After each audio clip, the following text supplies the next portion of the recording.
आइए, सुनिए, देखिए, समझिए सनातन सत्य। जैसी दृष्टि वैसी सृष्टि, दृष्टि विज्ञान। कुदरत, कुदरती रचना एवं कुदरत के कानून से शाश्वत सुख की प्राप्ति। जोधपुर के परम पूज्य महात्मा उपासक प्रोफेसर डॉक्टर सोहन राज तातेड़ के निर्देशन में सनातन सत्य। जैसी दृष्टि वैसी सृष्टि, दृष्टि विज्ञान।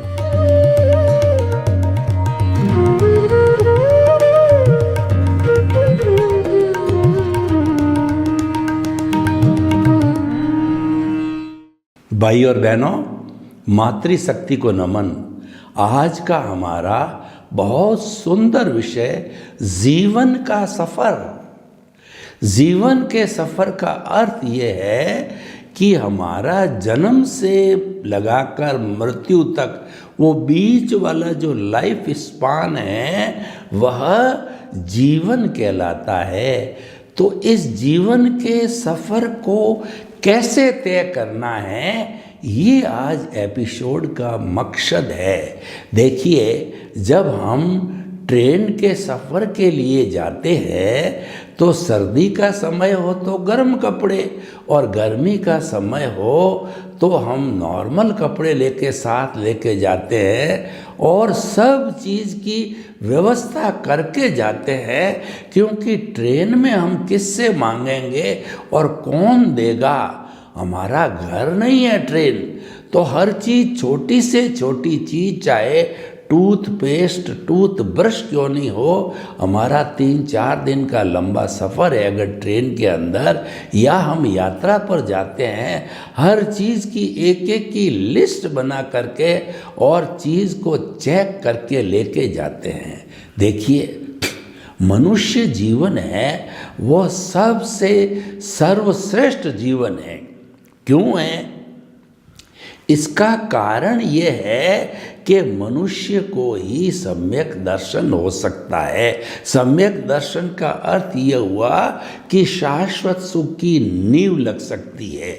नींव भी मनुष्य लगा सकता है और मुक्ति में शाश्वत सुख को प्राप्त करने वाला भी मनुष्य है। ऐसा क्यों है कि मनुष्य के पास में डेवलप्ड इंद्रियां हैं, डेवलप्ड मन है, डेवलप्ड बुद्धि है, डेवलप्ड चित्त है, डेवलप्ड अहंकार भी है और डेवलप्ड आत्मा है, जब भी मनुष्य जीवन मिला है। तो इसका अर्थ ये है कि हम इस सृष्टि की सर्वोत्तम कृति हैं।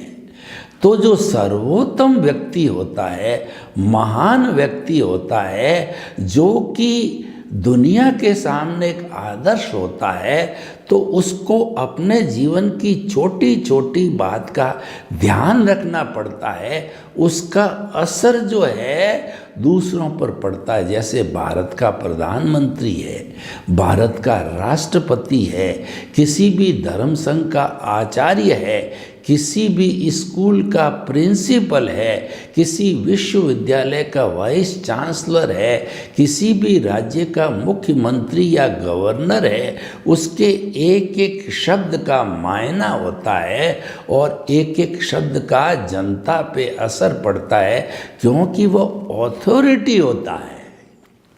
हम भी मुक्ति में जाने की या शाश्वत सुख की नींव लगाने की ऑथोरिटी है।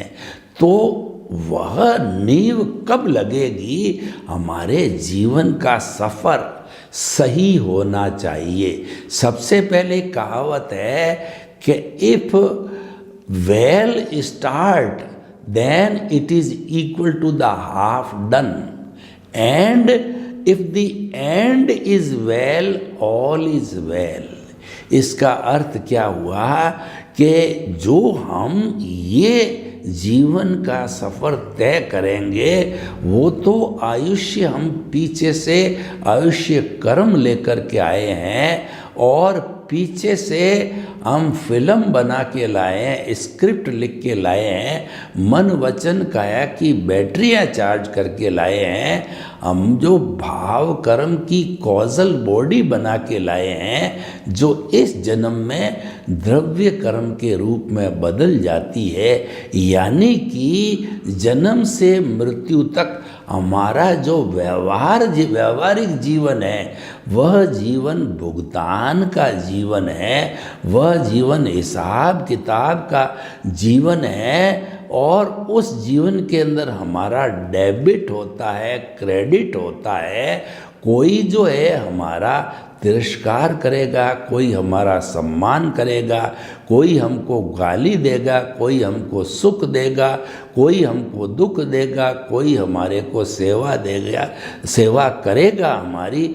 जैसा जैसा हमारा उदय और प्रारब्ध है, जैसा हमारा पिछले समय का उपादान है, पिछले जीवन का हमारा जैसा उपादान है, उसके अनुरूप हमको परिणाम मिलेगा। पिछला जो जन्म है वो तो हमारी आंशवर सीट तैयार करने का जो है जन्म है, वो एग्जामिनेशन का जन्म है। और ये जो हमारा जीवन है वह परिणाम का जीवन है, वह रिजल्ट का जीवन है।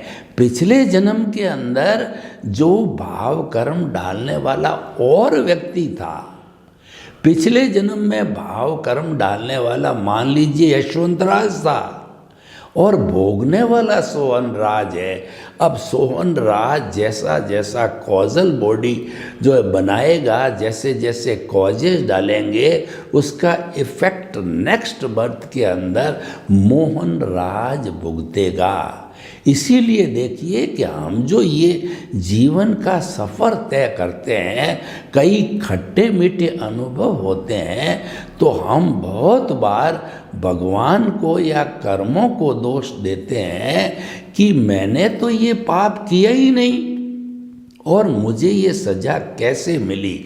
यानी कि मैं तो मेरे बेटे को अच्छा पालन पोषण, अच्छा संस्कार, अच्छी एजुकेशन, उसकी ब्याह शादी वगैरह बहुत सुंदर तरीके से की, पूरा पढ़ा दिया, और जो है शादी के बाद वह मेरे को गालियां देता है और वह मेरा तिरस्कार करता है, मेरी सेवा नहीं करता है।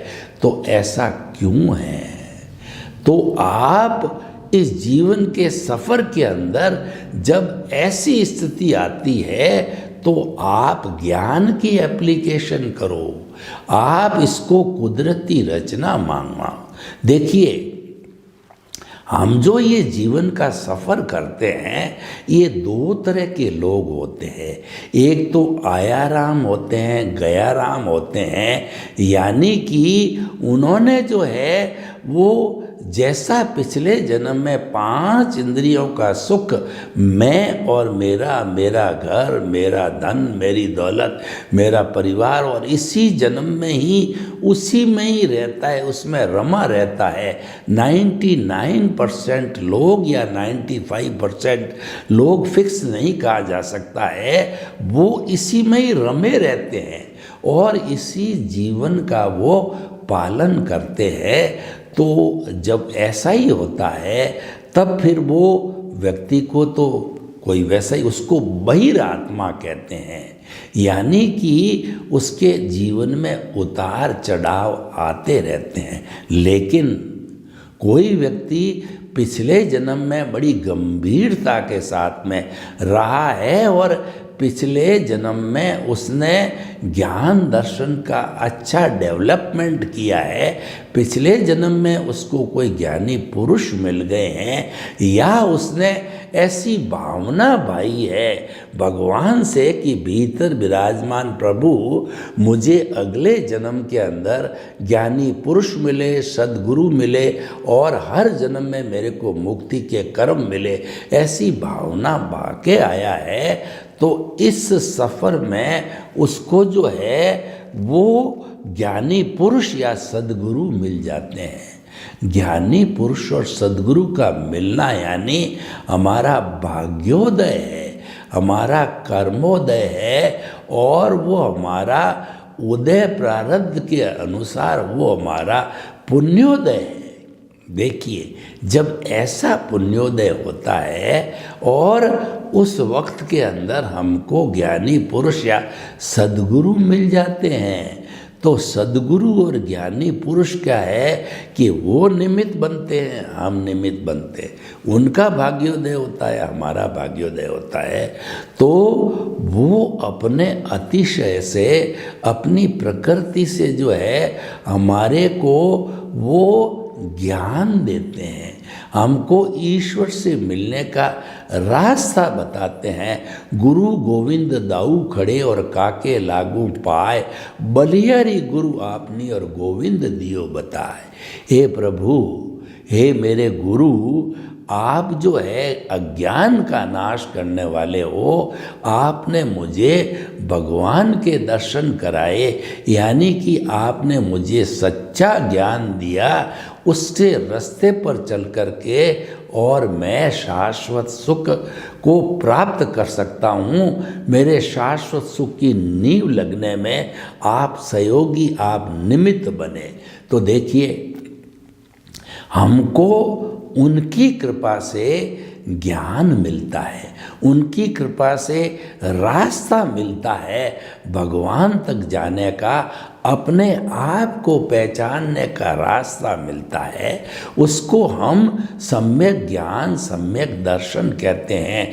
नॉर्मल व्यक्ति तो मिथ्या ज्ञान, मिथ्या दर्शन और मोहनीय कर्म में ही डूबा रहता है। मिथ्या ज्ञान क्या है कि यह शरीर मेरा है, ये घर, ये धन, ये दौलत, ये परिवार सब मेरा है और इसका संचालक, इसका कर्ता मैं हूँ। मैंने मकान खड़ा किया, मैं परिवार का पालन पोषण करता हूँ, मैं मेरे बाल बच्चों को जो है पढ़ाता हूँ, लिखाता हूँ, शादियाँ करता हूँ, वो करने वाला मैं हूँ। यानी कि वो कर्ता बनता है और उस कारण से वो ऑनरशिप, डूअरशिप करता है। तो फिर उसको जो है वह ज्ञान की प्राप्ति नहीं होती है। ज्ञान की प्राप्ति के लिए ऑनरशिप, डूअरशिप को गुरु चरणों में त्यागना पड़ता है कि द्रव्य कर्म, भाव कर्म, नौ करो मन वचन काया तथा मेरे नाम की सब माया आप प्रकट परमात्मा प्रभु के सुचरणों में समर्पित करता हूँ। तब गुरु या सद्गुरु जो है हमको ज्ञान देते हैं। ज्ञान देने से हमारा जो कहना चाहिए पुनर्जन्म होता है। ज्ञान देने से हमारे को नया जीवन मिलता है और सबसे बड़ा अचीवमेंट होता है कि शाश्वत सुख की नींव लग जाती है, सम्यक ज्ञान की प्राप्ति हो जाती है। देखिए कि उससे हमारी ऑनरशिप, डूअरशिप समाप्त हो जाती है। जन्म जन्मांतर के लिए हमारी डूअरशिप, ऑनरशिप समाप्त। और आप कभी पावर हाउस पे गए हो तो पावर हाउस के जो है HT के थंबे के ऊपर बड़ा बोर्ड पे डेंजर लिखा हुआ होता है और एक खोपड़ी होती है और एक जो है वह हड्डी खड़ी होती है और बड़े अक्षरों में डेंजर लिखा हुआ होता है लाल शाही के अंदर। तो और उस पर क्रॉस लगाया हुआ होता है। वो इस बात का चिन्ह है कि इसमें 11 kVA, 30 kVA की लाइन जा रही है। आपने टच कर दिया तो आप भस्मीभूत हो जाओगे, आप समाप्त हो जाओगे। तो जन्म जन्मांतर के लिए वह हमारे ये लॉक लग जाता है। ये लॉक लगने के बाद में हम निमित्त, निर्दोष, अकर्ता और शुद्ध आत्मा बन जाते हैं। यानी हम निमित्त होते हैं। यह कार्य करने में मैं निमित्त रहा, इसको बच्चों को पढ़ाने में मैं निमित्त था और ये घर बनाने में मैं निमित्त था। हर काम में आप अपने आप को निमित्त मानोगे, यानी कि आप कहोगे कि मैं इस कुदरत का यूज़र हूँ, इस कुदरत का गेस्ट हूँ और इस कुदरत का सफ़रर हूँ। कर्मों को काटने के लिए कुदरत के नियमों को पालन करता हूँ और ये हमारे पे सारा जो होता है कुदरती रचना और कुदरत का कानून लागू होता है। और इसके साथ साथ में हम जो है मन वचन काया तथा उससे जुड़ी हुई हर अवस्था मात्र कुदरती रचना ये चिंतन करने लग जाते हैं, हमको ज्ञान की प्राप्ति होती, यानी कि हमारा प्रभु भगवान जो मोक्ष में जाने की स्थिति में है उसको हम जो है शुद्ध भावों के साथ में जो हमारा आज्ञा चक्र है उस आज्ञा चक्र के ऊपर और दर्शन केंद्र पर उसको शुद्ध भावों के साथ में प्राण प्रतिष्ठा कर देते हैं, अमूर्त भगवान को विराजमान कर देते हैं। केंद्र में हमारी आत्मा आ जाती है, प्रभु आ जाता है। तो केंद्र में आत्मा रहती है तो परिधि है वह अपने आप धीरे धीरे समाप्त होने लगती। परिधि जड़ है, परिधि तो है हमारा रिश्ता नाता पद प्रतिष्ठा धन दौलत, वो सारी जो नाशवान चीज़ें हैं वो परिधि है, क्योंकि मन वचन काया तथा उससे जुड़ी हुई हर अवस्था मात्र कुदरती रचना है और वह व्यवस्थित है और वह फिक्स है, वो प्रीडेस्टिन्ड है। यानी पूरे जीवन के सफ़र के अंदर जो कुछ भी आ रहा है वह जाने के लिए आया है। मेरी आयु घट रही है, मेरा दुख घट रहा है, मेरा सुख घट रहा है, मेरा सुख जा रहा है, हर चीज़ जाने के लिए आई है, उदय और प्रारब्ध के अधीन आई है। और वो जो हुआ सो न्याय, यानी कि जो कुदरत है हमारे साथ कभी अन्याय नहीं करती है, उसका रूल इतना परफेक्ट है कि वो तो हमारा जैसा उपादान है उसी के अनुरूप ही या तो अवार्ड देगी या पनिशमेंट देगी। यानी कर्मों के उदय प्रारब्ध के अनुसार हमारा द्रव्य क्षेत्र काल भाव से हमको सुख मिलेगा, अगर हमारा पुण्योदय है तो पापोदय है तो दुख मिलेगा, और सारे जीवन भर यही चलता रहेगा। तो इस सफ़र को हम कैसे अच्छा तय करें, उसके लिए सबसे बढ़िया फॉर्मूला है प्रकृति और पुरुष को अलग रखना। हमको बता दिया है हमारे गुरु ने, तो आप दोनों को अलग अलग रखो। यानी जो कुछ भी घटित हो रहा है मन वचन काया से उसको कुदरती रचना मानते रहो, उसके साथ में जुड़ो मत। और वैसे आपका जब ज्ञान प्राप्त है तो जो हमारे शुद्ध परमात्मा स्वरूप आत्मा से एक जो है वो भाव सत्ता निकलती है जिसका नाम प्रज्ञा है, वो आपको तुरंत खींचेगी। आप अगर उदय प्रारब्ध चल रहा है, कर्मों का फोर्स चल रहा है और फोर्स के साथ जो है आप जुड़ जाते हो, तो उसकी जो है प्रतिरोधात्मक शक्ति है वो प्रज्ञा है, आपको तुरंत खींचेगी कि तुम तो ज्ञान वाले हो, तुम जो है इनको अलग अलग रखो, इनके साथ में जुड़ो मत, इनके साथ मध्यस्थ रहो और इसके ज्ञाता दृष्टा रहो। भेद विज्ञान करो कि मैं शरीर नहीं हूँ, मैं तो शुद्ध आत्मा हूँ। मन वचन काया से मुक्त, ऐसा मैं शुद्ध आत्मा हूँ। मन वचन काया कुदरती रचना, मन वचन काया कुदरती रचना से मुक्त, ऐसा मैं शुद्ध आत्मा हूँ। तो इसीलिए यह चिंतन 24 घंटे आपके भीतर चलता रहना चाहिए। उसके चलते रहने से होगा क्या कि आपका जितना जितना अज्ञान है वह धीरे धीरे धुलता रहेगा, क्योंकि आपके साथ में डिटर्जेंट पाउडर लगा हुआ है और वह आपकी अज्ञान रूपी गंदगी को साफ करता रहेगा। निमित्त निर्दोष अकर्ता और शुद्ध आत्मा। आप निमित्त हो गए और दुनिया का हर प्राणी निमित्त और निर्दोष है, क्योंकि पूरी सृष्टि का कोई दोष नहीं है। दोष मेरे उदय और प्रारब्ध का है, मेरे कर्मों का है। और हर एक व्यक्ति के भीतर जो विराजमान भगवत स्वरूप शुद्ध आत्मा को निर्दोष दृष्टि से मैं नमन करता हूँ। यही चिंतन करना है कि हर जीवित प्राणी के अंदर वही शुद्ध भगवत स्वरूप परमात्मा है, जो आप में है, मेरे में है, घोड़े में, गधे में, ऊँट में, गाय में, भैंस में है, महावीर में है, राम में, कृष्ण में है, 24 तीर्थंकरों में, सब में एक सा सामान्य दृष्टि से है। तो आप जो है उसका चिंतन करते रहोगे तो आपका जो ये रियल पुरुषार्थ होगा और जो आपका भुगतान चल रहा है वह ऑटो मोड से चलते चलते डिस्चार्ज है। वो मैकेनिकल आत्मा वो डिस्चार्ज होता रहेगा और आपकी जो प्रतिष्ठित आत्मा है वो सारा पुरुषार्थ कर रही है। तो जब वो पुरुषार्थ के अंदर नए कॉजेज नहीं डालेगी, क्योंकि वो प्रकृति के साथ जुड़ी नहीं है।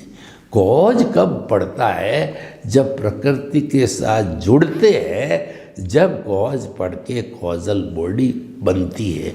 आपको मैं उदाहरण दूं कि एक व्यक्ति का पिछले जन्म के अंदर आपका जो है वो ऐसा जो है नाता था कि आपने उसको कष्ट दिया, आपने उसको थप्पड़ मारी, मुक्का मारा, पीटा किया और उसको लहू लुहान किया।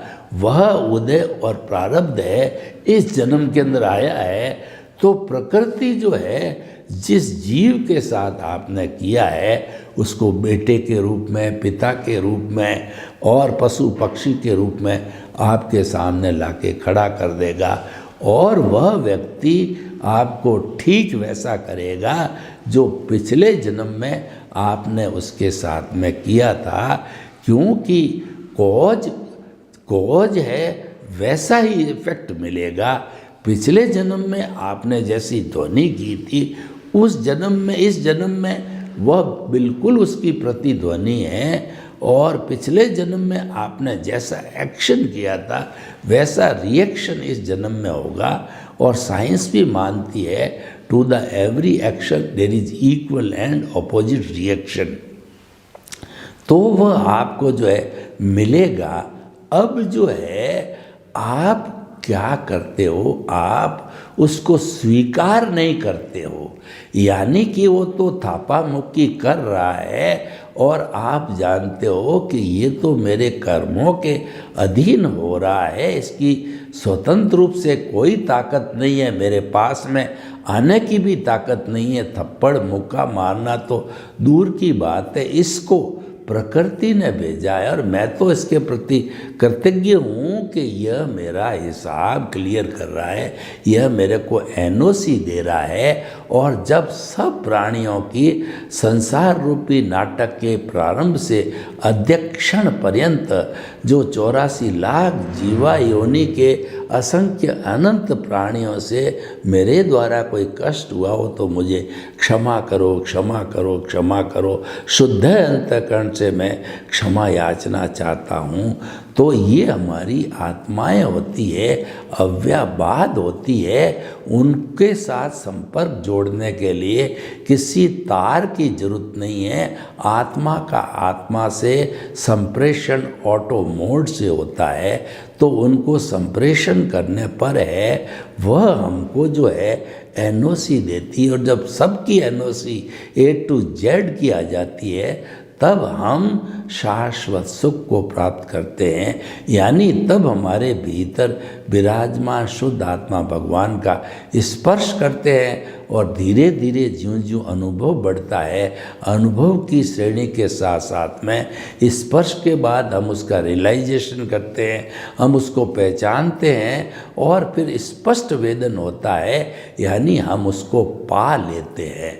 तो भाई और बहनों, जो जीवन का सफ़र है वो हम अगर जो है इस जीवन को इंद्रिय सुख में ही गंवा देते हैं तो फिर वही हमारा भ्रमण चालू है। लेकिन अगर हम प्रकृति पुरुष को अलग अलग रखते हैं और जीवन भर अलग अलग रखते हैं, यानी कि कुदरती रचना देखते रहते हैं, जानते रहते हैं, मानते रहते हैं, तो वो हमारे कोई नया खोजेज नहीं पढ़ करके और हमारा जो डिस्चार्ज है वो बर्फ़ की शिला की तरह पिघल करके समाप्त हो जाएगा। नया सृजन हुआ नहीं है। इसका अर्थ यह है कि हमारा अज्ञान संपूर्ण रूप से समाप्त हो गया है। एक कण भी जो है अज्ञान जो कि जड़ है उसका एक कण भी चेतन के साथ नहीं है, तो ये चेतन सिद्ध बुद्ध और मुक्त बन जाएगा। तो भाइयों और बहनों, जीवन का सफ़र जो है हमने बताया आपको व्यवहार जगत का और निश्चय जगत का, दोनों का बहुत गहराई से खोल कर बताया है। तो ये सारा हम अपना आर्ट ऑफ द विजन यानी दृष्टि में फिट करके कर सकते हैं। न तो कोई संन्यास लेने की ज़रूरत है, न हिमालय की गोद में जाने की ज़रूरत है। आप जहाँ पर भी हो आप दृष्टि विज्ञान को पाकर के इसको प्राप्त कर सकते हो। सर्वे भवन्तु सुखिनः, सर्वे सन्तु निरामया। लोक के जीवों को सुख मिले, शांति मिले, आनंद मिले, प्रेम मिले, सौहार्द मिले और सभी हम अपने जीवन के सफ़र को अच्छी तरह से तय करके शाश्वत सुख को प्राप्त करें। आपके प्रति मंगल भावना। ओम शांति।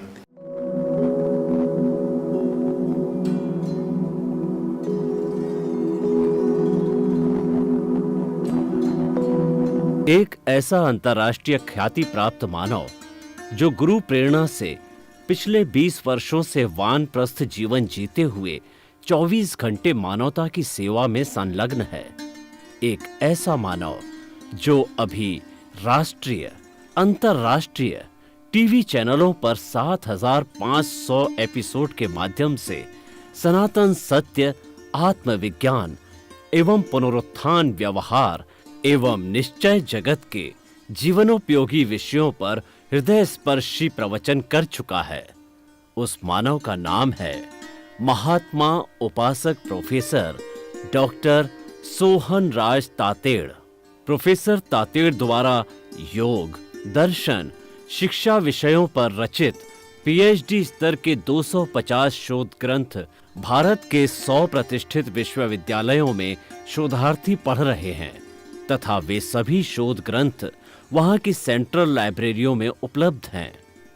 महात्मा सोहन राज ने अभी तक हजारों स्कूलों, कॉलेजों, विश्वविद्यालयों एवं संस्थाओं में सेमिनार, वर्कशॉप, कैंप लगाकर लाखों विद्यार्थियों को योग, दर्शन, शिक्षा का प्रशिक्षण देकर उन्हें सुसंस्कारित किया। डॉक्टर तातेड़ ने भारतीय संस्कृति उत्थान के 4000 से अधिक समसामयिक विषयों पर आर्टिकल लिखकर ऑनलाइन जर्नल, पत्रिकाओं, वेबसाइट्स पर प्रकाशित किया, जिसका उपयोग लाखों पाठक कर रहे हैं। उपासक तातेड़ के 5000 से अधिक आज का सुविचार, आज का शुभ संदेश, आज का मंगल भावना योग आदि चिंतन websites, Twitter, blogger, Facebook, YouTube माध्यमों से लाखों लोग अपना जीवन निर्माण कर रहे हैं। मानवता के मसीहा ऐसे महामानव महात्मा सोहन राज तातेड़ के प्रोफाइल को अभी तक विश्व के 20 लाख दर्शक यूट्यूब पर, 12 लाख गूगल पर एवं लाखों दर्शक फेसबुक, ब्लॉगर, ट्विटर और इंस्टाग्राम पर देख चुके हैं।